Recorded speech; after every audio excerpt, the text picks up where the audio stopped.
சித்தருக்கெல்லாம் சித்தர் சிவனே போற்றி. எல்லாருக்கும் வணக்கம். நம்மளோட இந்த பதிவில் எதை பற்றி பார்க்க போகிறோம் அப்படின்னா, துலா ராசி அல்லது துலா லக்னத்தில் பிறந்தவங்களுக்கு இந்த ஆவணி மாதத்தோட கிரக அமைப்புகள் என்ன மாதிரியான பலாபலன்களை கொடுக்க போகுது அப்படிங்கிறத பற்றி பார்க்க போகிறோம். அதுலேயும் முக்கியமாக இந்த ஆவணி மாதத்தில் துளாராசி அன்பர்களுக்கு எந்தெந்த நாட்கள் அதிர்ஷ்டகரமான நாட்களாக இருக்கும், எந்தெந்த நிறங்கள் அதிர்ஷ்டத்தை கொண்டு வரக்கூடிய நிறங்களாக இருக்கும், எந்தெந்த நம்பர்ஸ் அதிர்ஷ்டகரமான நம்பர்ஸாக இருக்கும் அப்படிங்கிறத பற்றியெல்லாம் இந்த வீடியோவோட கடைசியில் நான் பேசியிருக்கேன். அதனால் துளாராசி அன்பர்கள் நான் எப்பவும் சொல்கிற மாதிரி முழு நம்பிக்கையோட நம்ம வீடியோவை கொஞ்சம் கூட ஸ்கிப் பண்ணாமல் கடைசி வரைக்கும் முழுமையாக பாருங்கள். அதுக்கு முன்னாடி நம்ம சேனலை நீங்கள் இப்போ தான் முறையாக பார்க்குறீங்க அப்படின்னா தயவு செஞ்சு சப்ஸ்கிரைப் பண்ணிக்கோங்க. வீடியோ பிடிச்சிருந்தா லைக் பண்ணுங்கள். மறக்காமல் உங்களோட ஃப்ரெண்ட்ஸ் அண்ட் ஃபேமிலிக்கும் நம்ம வீடியோவை ஷேர் பண்ணி விட்டுருங்க. துலா ராசிக்காரங்களை எடுத்துக்கிட்டோம் அப்படின்னா, இந்த ராசியில் பிறந்த எல்லாருமே மற்றவங்களுக்கான ஒரு வாழ்க்கையை தான் வாழ்வாங்க. கடைசி வரைக்கும் இவங்களுக்கான ஒரு வாழ்க்கையை வாழவே மாட்டாங்க அப்படின்னு சொல்லலாம். அதாவது அப்பா அம்மாவுக்கு ஒரு விஷயம் பிடிக்கல அப்படின்னா அந்த விஷயத்தை இவங்க செய்யவே மாட்டாங்க. தம்பி தங்கைகளுக்கு ஒரு விஷயம் பிடிக்கல அப்படின்னா அந்த விஷயத்தையும் இவங்க செய்யவே மாட்டாங்க. இவ்வளவு ஏன் நண்பர்களுக்கு ஒரு விஷயம் பிடிக்கல அப்படின்னாலும் சரி, அப்படி இல்லைன்னா இவங்களோட சொந்த பந்தங்களுக்கு ஒரு விஷயம் பிடிக்கல அப்படின்னாலும் சரி, அந்த விஷயத்தை இவங்க கழுத்தை அறுத்து போட்டாலும் செய்ய மாட்டாங்க. தன்னை சுற்றி இருக்கிறவங்களுக்கு எது பிடிக்குதோ அதை மட்டும்தான் இவங்க செய்வாங்க. அது மூலமாக இவங்களை சுற்றி இருக்கிற எல்லாரும் சந்தோஷப்படுறாங்க அப்படின்னா அதை பார்த்து இவங்க சந்தோஷப்பட்டுப்பாங்க. சிம்பிளாக சொல்லணும் அப்படின்னா, தன்னை சுற்றி இருக்கிற தன்னோட தாய் தந்தைக்காகவும் நண்பர்களுக்காகவும் தன்னோட தம்பி தங்கைகளுக்காகவும் அப்படி இல்லைன்னா சொந்த பந்தங்களுக்காகவும் தன்னோட ஆசையையும் ஏக்கத்தையும் தன்னோட வாழ்க்கையையும் தியாகம் பண்ணிட்டு சந்தோஷமாக இருக்கிற மாதிரி நடிச்சுட்டு வாழ்ந்துட்டு வரக்கூடிய ஒரு ராசி தான் இந்த துலா ராசி அப்படின்னு சொல்லலாம். இப்படி மற்றவங்களோட சந்தோஷத்துக்காகவே இவங்க வாழ்ந்து ஒரு கட்டத்தில் இவங்களுக்கு என்ன பிடிக்கும் அப்படிங்கிறதே இவங்களுக்கு மறந்து போயிடும். இவங்களோட வாழ்க்கையை ஒரு 40 வயசுக்கு அப்புறமா இவங்க திரும்பி பார்க்குறாங்க அப்படின்னா இவங்களோட வாழ்க்கையை இவங்க ஒரு நாள் கூட வாழ்ந்திருக்க மாட்டாங்க. விவரம் தெரிஞ்சதில் இருந்து மற்றவங்களோட சந்தோஷத்துக்காகவும் மற்றவங்களோட மகிழ்ச்சிக்காகவும் மட்டும்தான் இவங்க வாழ்ந்திருப்பாங்க.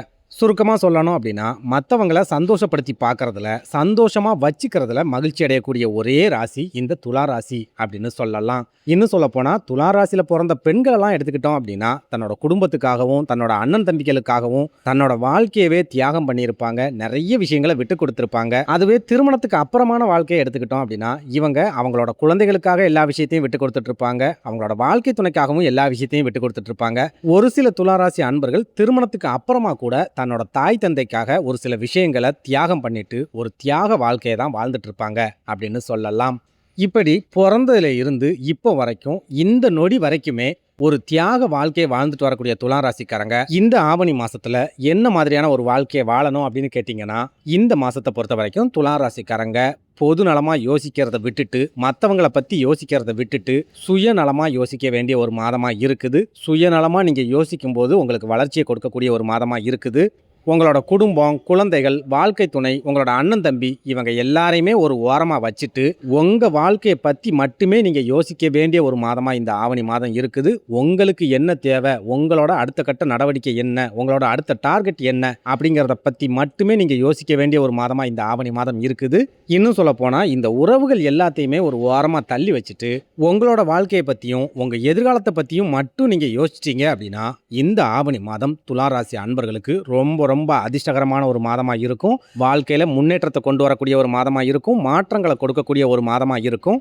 முக்கியமாக நீங்கள் இவ்வளவு நாளும் சந்திச்சுட்டு வரக்கூடிய மன உளைச்சலில் இருந்து நீங்கள் முழுமையாக வெளியே வந்து மன நிம்மதியை அடையக்கூடிய ஒரு மாதமாகவும் இந்த ஆவணி மாதம் இருக்கும் அப்படின்னு சொல்லுவேன். அதாவது இந்த ஆவணி மாதத்தோட தொடக்கத்தை எடுத்துக்கிட்டோம் அப்படின்னா உங்கள் ராசிக்கு அதிபதியாக இருக்கக்கூடிய சுக்கிர பகவான் உங்களோட 12வது வீடான விரயஸ்தானம் அப்படின்னு சொல்லக்கூடிய கன்னிராசியில் இருப்பார். அப்படிங்கிறதால ஆவணி மாதத்தோட தொடக்கம் கண்டிப்பாக விரய செலவுகள் அப்படிங்கிறது இருக்கத்தான் செய்யும்.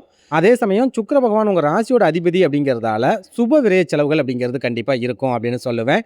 அதாவது கோவில் குளங்களுக்கு போகிறது, கோவில் காரியங்களை செய்கிறது, தர்ம காரியங்களை செய்கிறது, திருமணம் மாதிரியான சுபகாரிய நிகழ்ச்சிகளில் கலந்துக்கிறது, அப்படி இல்லைனா உங்கள் குடும்பத்திலேயே சுபகாரிய நிகழ்ச்சிகளை நடத்துறது, வீடு கிரகப்பிரவேசம் பண்ணுறது, வீடு கட்டுறதுக்கு ஸ்டார்ட் பண்ணுறது, இந்த மாதிரியான சுப விரய செலவுகள் இந்த ஆவணி மாதத்தோட தொடக்கத்தில் உங்களுக்கு கண்டிப்பாக இருக்கும்.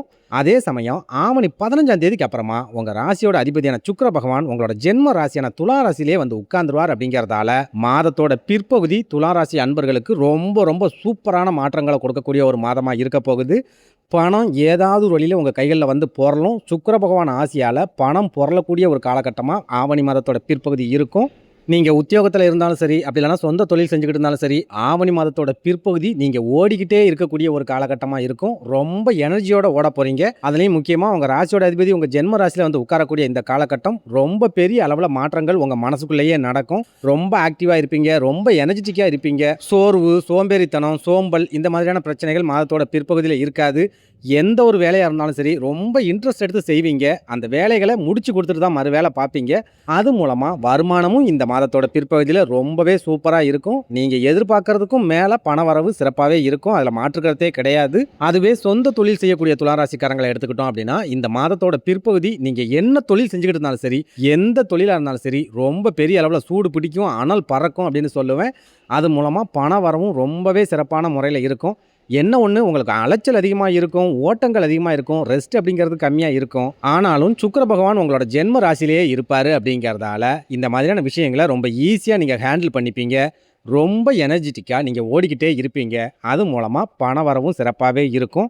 ஒரு சில துளாராசி அன்பர்கள் சொத்து சுகங்கள வாங்குறதுக்கு கூட மாதத்தோட பிற்பகுதியில அதிகமான வாய்ப்புகள் இருக்குது அப்படின்னு சொல்லுவேன். அதேபோல உங்க ராசியோட அதிபதியான சுக்கிர பகவான் ஆடம்பரத்துக்கு அதிபதி அப்படிங்கிறதால இந்த மாதத்தோட பிற்பகுதியில ஒரு சில ஆடம்பர செலவுகளும் கண்டிப்பா இருக்கும். சொந்தமா கார் வாங்குறது, சொந்தமா வீடு கட்ட ஆரம்பிக்கிறது, சொந்த தொழில் தொடங்குறது, சொந்தமா தங்க ஆபரணங்கள் வாங்குறது, தங்க நகைகள் வாங்குறது, நிலங்கள்ல முதலீடு பண்றது, இந்த மாதிரியான விஷயங்கள் மாதத்தோட பிற்பகுதியில கண்டிப்பா நடக்கும். உங்க மனசுல இருந்துட்டு வரக்கூடிய கவலைகள் மாதத்தோட பிற்பகுதியில இருந்து படிப்படியா விலக ஆரம்பிக்கும். மனசுல ஒரு மகிழ்ச்சியும் சந்தோஷமும் கண்டிப்பா கிடைக்கும். ஒரு சில துளாராசி அன்பர்களுக்கு வெளிநாட்டில் வேலை கிடைக்கக்கூடிய யோகத்தை கூட உங்களோட ஜென்ம ராசியில் இருக்கிற சுக்கிர பகவான் ஏற்படுத்தி கொடுப்பார். அதுவும் ஆவணி மாதத்தோட பிற்பகுதியில் ஏற்படுத்தி கொடுப்பார் அப்படின்னு சொல்லலாம். அதே போல் உங்களோட குடும்ப வாழ்க்கையை எடுத்துக்கிட்டோம் அப்படின்னாலும் மாதத்தோட தொடக்கத்தை விட மாதத்தோட பிற்பகுதி ரொம்ப ரொம்ப சூப்பராக இருக்கும். குடும்ப வாழ்க்கையில் மகிழ்ச்சியும் சந்தோஷமும் கண்டிப்பாக கிடைக்கும். கணவன் மனைவிக்கிடையே பெரிய அளவில் பிரச்சனைகள், கருத்து வேறுபாடுகள் அப்படிங்கிறது இருக்கவே இருக்காது. முக்கியமாக உங்கள் வாழ்க்கை துணையாக இருந்தாலும் சரி, வாழ்க்கை துணையோட சொந்த பந்தங்களாக இருந்தாலும் சரி, மாதத்தோட பிற்பகுதியில் முழு அளவில் உங்களுக்கு சப்போர்ட்டாக இருப்பாங்க. உங்களை புரிஞ்சு நடந்துக்குவாங்க. நீங்கள் பேசக்கூடிய வார்த்தைகளுக்கு மதிப்பு கொடுப்பாங்க. நீங்கள் பேசுகிறத கேட்டு நடந்துப்பாங்க. முக்கியமாக இவ்வளவு காலமும் எல்லாரையும் நீங்கள் அனுசரித்து போயிருப்பீங்க. உங்களை யாருமே அனுசரித்து போயிருக்க மாட்டாங்க. ஆனால் இந்த ஆவணி மாதத்தோட பிற்பகுதியை எடுத்துக்கிட்டோம் அப்படின்னா, சொந்த பந்தங்களாக இருந்தாலும் சரி, குடும்பமாக இருந்தாலும் சரி, எல்லாருமே உங்களை அனுசரித்து போவாங்க. உங்களை முழுமையாக புரிஞ்சு நடந்துக்குவாங்க அப்படின்னு சொல்லலாம். அடுத்தபடியாக உங்களோட உடல் ஆரோக்கியத்தை எடுத்துக்கிட்டோம் அப்படின்னாலும் இந்த ஆவணி மாதம் ரொம்ப ரொம்ப சூப்பரான மாற்றங்களை கொடுக்கக்கூடிய ஒரு மாதமாக இருக்குது. உடல் ஆரோக்கியத்தில் நல்ல விதமான முன்னேற்றங்கள் மாதத்தோட பிற்பகுதியில் கண்டிப்பாக தெரிய ஆரம்பிக்கும். தலைவலி, கண் எரிச்சல், முதுகு வலி இந்த மாதிரியான பிரச்சனைகளோடு இருக்கிற துளாராசி அன்பர்களுக்கு இந்த ஆவணி மாதத்தோட பிற்பகுதியில் இந்த மாதிரியான பிரச்சனைகளில் இருந்து முழுமையான விடுதலை அப்படிங்கிறது கண்டிப்பாக கிடைக்கும். ஒரு சில துளாராசி அன்பர்களுக்கு மாற்று மருத்துவத்தால் பெரிய பெரிய உடல் ஆரோக்கிய பிரச்சனைகள் கூட முழுமையாக விலகி போகிறதுக்கும் இந்த ஆவணி மாதத்தோட பிற்பகுதியில் அதிகமான வாய்ப்புகள் இருக்குது அப்படின்னு சொல்லுவேன். சுருக்கமாக சொல்லணும் அப்படின்னா இந்த ஆவணி மாதம் துளாராசி அன்பர்களுக்கு முழுக்க முழுக்க யோகமான மாதமாக இருக்க போகுது. அதுலேயும் முக்கியமாக மாதத்தோட தொடக்கத்தை விட மாதத்தோட பிற்பகுதி ஜாக்பாட் வாய்ப்புகளை கொடுக்கக்கூடிய ஒரு காலகட்டமாக இருக்க போகுது. உங்களை உங்கள் வாழ்க்கையில் அடுத்த கட்டத்தை நோக்கி நகர்த்தக்கூடிய ஒரு காலகட்டமாக இருக்க போகுது. உங்கள் வாழ்க்கையில் திருப்பு முனைகளை கொண்டு வரக்கூடிய ஒரு காலகட்டமாகவும் இந்த ஆவணி மாதத்தோட பிற்பகுதி இருக்க போகுது அப்படின்னு சொல்லுவேன். அடுத்ததா இந்த ஆவணி மாதத்தில் உங்களுக்கு அதிர்ஷ்டகரமான நாட்கள் அப்படின்னு பார்த்தா புதன் மற்றும் வெள்ளிக்கிழமை உங்களுக்கு அதிர்ஷ்டகரமான நாட்களாக இருக்கும். அதிர்ஷ்டகரமான நிறங்கள் அப்படின்னு பார்த்தா வெள்ளை மற்றும் வெளிர் நீலம் உங்களுக்கு அதிர்ஷ்டகரமான நிறங்களாக இருக்கும். அதிர்ஷ்டகரமான நம்பர் அப்படின்னு பார்த்தா 6ஆம் நம்பர் இந்த மாதத்தில் உங்களுக்கு அதிர்ஷ்டகரமான நம்பராக இருக்கும் அப்படின்னு சொல்லுவேன்.